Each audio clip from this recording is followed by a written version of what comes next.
American green കാർഡിനായി കാത്തിരിക്കുന്ന Indian പ്രൊഫഷണലുകൾക്ക് സന്തോഷ വാർത്തയുണ്ട്. United States Citizenship and Immigration Services അടുത്തിടെ പുറത്തിറക്കിയ രണ്ട് പ്രധാന അറിയിപ്പുകളാണ് ഇതിന് കാരണം. ജനുവരി 2026 വിസ ബുള്ളറ്റിനിൽ തൊഴിലധിഷ്ഠിത ഗ്രീൻ കാർഡ് വിഭാഗങ്ങളിൽ വലിയ മുന്നേറ്റം ഉണ്ടായിട്ടുണ്ട്. പ്രത്യേകിച്ച് ഇന്ത്യൻ അപേക്ഷകർക്ക് EB1, EB5 വിഭാഗങ്ങളിൽ വലിയ പുരോഗതിയാണ് കാണുന്നത്. ഇതിനു മുമ്പ് ഡിസംബർ 2025 വിസ ബുള്ളറ്റിനിലും പല EB വിഭാഗങ്ങളിലും സമയം മുന്നോട്ട് പോയിരുന്നു. ഇതിന് പിന്നാലെ USCIS ഒരു പ്രധാന കാര്യം കൂടി അറിയിച്ചു.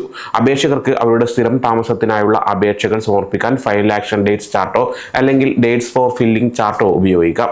ഇമിഗ്രേഷൻ അഭിഭാഷകർ പറയുന്നത് ഈ രണ്ട് കാര്യങ്ങളും ഒരുമിച്ചെത്തിയത് പല അപേക്ഷകർക്കും ഒരു സുവർണാവസരമാണ് എന്നാണ്. കാരണം ഇതുവരെ ഫൈനൽ ആക്ഷൻ ഡേറ്റ്സ് പ്രകാരം യോഗ്യത നേടാൻ കഴിയാതിരുന്ന പല പ്രൊഫഷണലുകൾക്കും ഇപ്പോൾ അപേക്ഷിക്കാൻ അവസരം ലഭിച്ചിരുന്നു.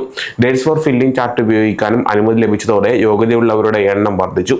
ഈ അവസരം വളരെ കാലം നീണ്ടു നിൽക്കില്ലെന്നും അതിനാൽ യോഗ്യരായവർ വേഗത്തിൽ നടപടികൾ സ്വീകരിക്കണമെന്നും വിദഗ്ധർ മുന്നറിയിപ്പ് നൽകുന്നു. പുതിയ ജനുവരി ബുള്ളറ്റിൻ അനുസരിച്ച് തൊഴിലധിഷ്ഠിത ഗ്രീൻ കാർഡ് വിഭാഗങ്ങളിൽ മിക്കവാറും എല്ലാറ്റിലും പുരോഗതിയുണ്ട്. ഇന്ത്യക്കാർക്ക് EB1 വിഭാഗങ്ങളിൽ ഏകദേശം 1 വർഷത്തോളം മുന്നേറ്റം ഉണ്ടായിട്ടുണ്ട്. EB5 വിഭാഗത്തിൽ ഇത് ഏകദേശം 2 വർഷത്തോളമാണ്. EB2, EB3 വിഭാഗങ്ങളിലും സമയം മുന്നോട്ട് പോയിട്ടുണ്ട്. ഇത് ഇന്ത്യ, ചൈന തുടങ്ങിയ രാജ്യങ്ങളിൽ നിന്നുള്ള ധാരാളം പേർക്ക് ആശ്വാസം നൽകുന്നുണ്ട്. ട്രൂ നോർത്ത് പാത്വേസ് LLC എന്ന സ്ഥാപനത്തിന്റെ സ്ഥാപകനും മുൻ USCIS ഉദ്യോഗസ്ഥനുമായ മൈക്കിൾ വലേഡെ പറയുന്നത് ഈ മുന്നേറ്റം അപ്രതീക്ഷിതമായിരുന്നു എന്നാണ്. വിസകൾ പൂർണ്ണമായി ഉപയോഗിക്കാൻ ആവശ്യമായ അപേക്ഷകൾ ലഭിക്കാത്തത് കൊണ്ടാകാം USCIS കൂടുതൽ അപേക്ഷകൾ സ്വീകരിക്കാൻ ശ്രമിക്കുന്നതെന്ന് അദ്ദേഹം കരുതുന്നു.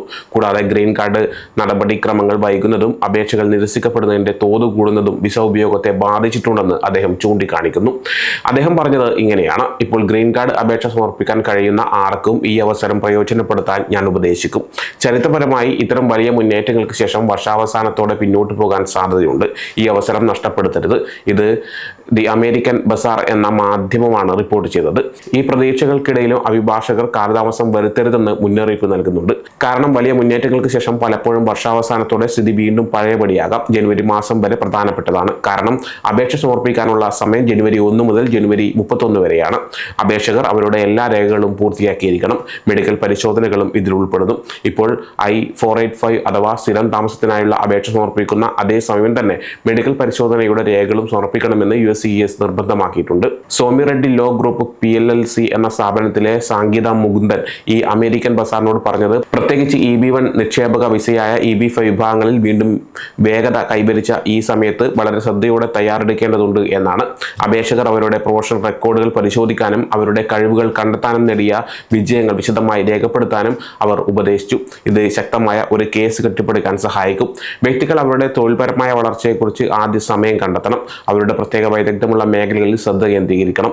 അവരുടെ പ്രധാന നേട്ടങ്ങളും സംഭാവനകളും പട്ടികപ്പെടുത്തണം.